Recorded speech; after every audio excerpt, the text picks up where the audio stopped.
It is finally time to get back to working on the El Camino. So the next two videos, guys, you can see all the progress that's been up to date, every step up until now, from the moment I pull it out of the field until you see the way that it sits. Those videos were split up and there were like 16 episodes, so I figured I'd just cram it all into two very long episodes. Now it's gonna be like 2 hours of each episode of this, chapter 1, chapter 2. Before I get started, move on. So I'm gonna go through all my parts today, figure out what I have, what I don't have, so I can start making some lists.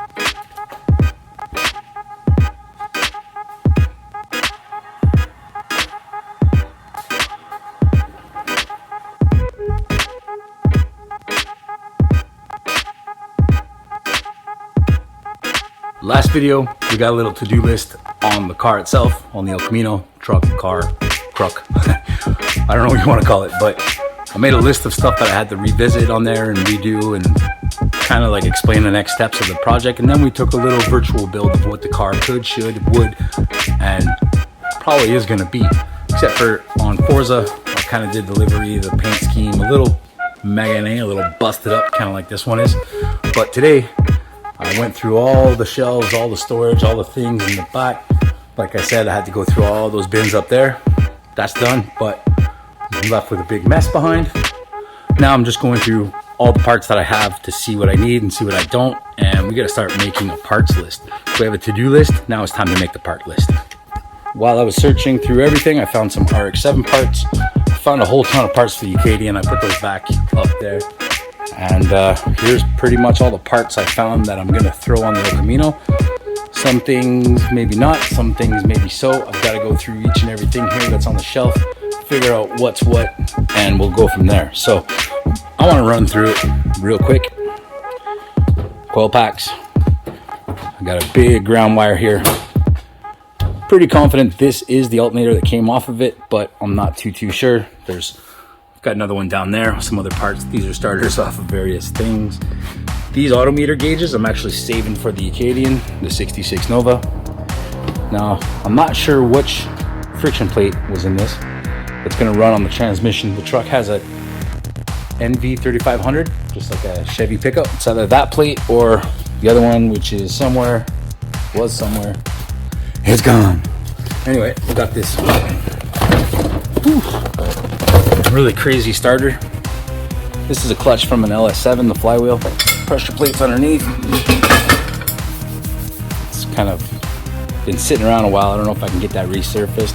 Electric fan that's originally off an 8.6, so I don't know how well that's gonna pull. There's the windage tray for the LS motor that's in the El Camino right now. There's no tray in that right now because it's been through various pan changes. So going through here, these are like little kind of clamps. They're kind of cool. It's hard to see through the packaging, but I'm pretty sure this could be tie wrapped to a roll cage and then something could be bolted into it. That's going to come in handy. Dipsticks for the oil pans. I got to figure out which ones for which motor. It's going to go nice like this. Oil pressure gauge. Here's all the parts for the oil pressure gauge. Pretty sure. Got some lights, some oil lines, fittings, extra coolant hoses, some exhaust manifold gaskets, intake manifold gaskets. These are for the valve covers. Another brand new dipstick. This one's off an F body. That was for the Acadian, I believe. This tack, that's from Tyler. Came out of the 240. I don't know if it's gonna be put in there. Matching voltmeter. I have a water temp gauge somewhere. Not sure where though.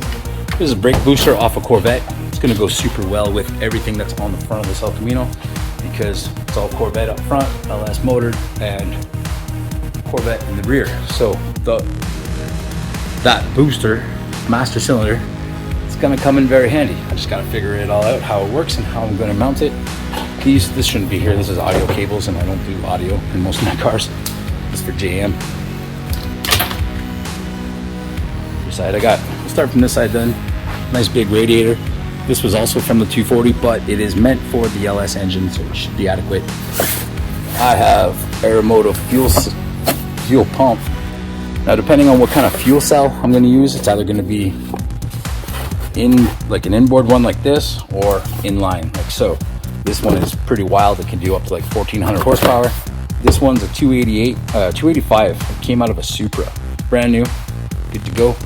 Got my dirty dingo. This is what my power steering pump. Who knows? Might go electric. Eliminate that altogether.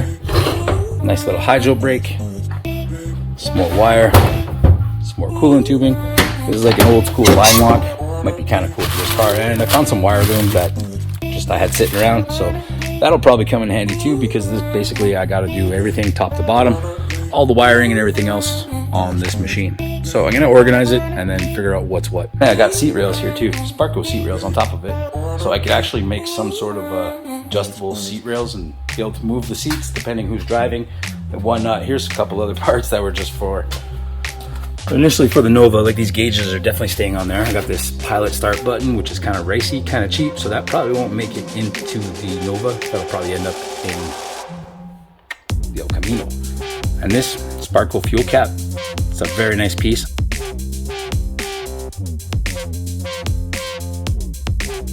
As I continue to find stuff, that's the oil pickup for the LS motor. Probably gonna put a high volume, high pressure pump in it, in this engine here. I think I'm gonna rip it apart and see what's up, make sure everything is in it that I need, everything is good, and everything's fine. This is an LQ4, I believe. And apparently if you put 5.3 heads on this thing with a cam from one of the LS motors, you can grab close to 500 horsepower naturally aspirated. So that's gonna be something to look at for sure. But over here, we have the intake, some more exhaust manifolds. Got the intake with Aeromotive fuel rails on it. Pretty heavy duty stuff. It's got some really heavy duty injectors in it because this setup was originally run with this. Now what we have here is fast EFI. This is like heavy duty drag car equipment. We're talking capable of producing over 200 or over 2000 horsepower. So this is kind of the icing on the cake. I can do all kinds of fun stuff with this. I can set boost, I can set nitrous, I can do two-step, I can do launch control. I'm not sure how it works. I'm gonna have to get a laptop and figure it all out, and then you can do all the tuning on the car. This is probably gonna go in the El Camino. I put it up on the shelf. So with all this stuff, like, I could build something really nasty. I don't even know if it's worth it though. And the reason I say I don't know if it's worth it is because this is like all the features that are on that ECU, I'm probably not gonna need for this. And there is the option where they sell a kit that you could put a carburetor on there, or like Holley Eliminator style, make it very simple, very easy. I just basically need it to run, and the rest of the performance is going to be my driving ability basically. So we'll see what happens with it. That setup right there, that would be probably better off for like Brent's drag car, but I don't think he wants to go injection. I'm not sure what his plans are for his Nova. We'll look into that. So as I figure out all these parts and go through them, and now that it's all kind of separated, organized, mind my glass of water. Everything's sitting here. I'm gonna have to go through it, figure out exactly what's good, what's not, what I'm gonna use, what I'm not gonna use. And at the same time, I can do the long, tedious job of making myself a little shopping list of stuff that I need to get this stuff hooked up and make sure everything's good to go. And I have everything I need, because in the following weeks, I'm starting to work on this again. It's been a long winter. I've been away from it for far too long. So now it's party time. And as promised, the next two videos, the following videos, will be the entire recap of the build on this. So there's like 16 episodes. So what I did was I crammed them all into 2 separate episodes, almost 2 hours a piece, but you can see every little bit of progress that's been done to this so far, from the moment I pulled it out of the field to the way it sits now. That's all the fabrication, moving the engine back, building the suspension mounts, hooking up the Corvette suspension, building the cage, all this kind of cool stuff. So while I'm figuring out what I need to do and making my next steps and everything else, you guys can dig into those and enjoy. It's party time, baby.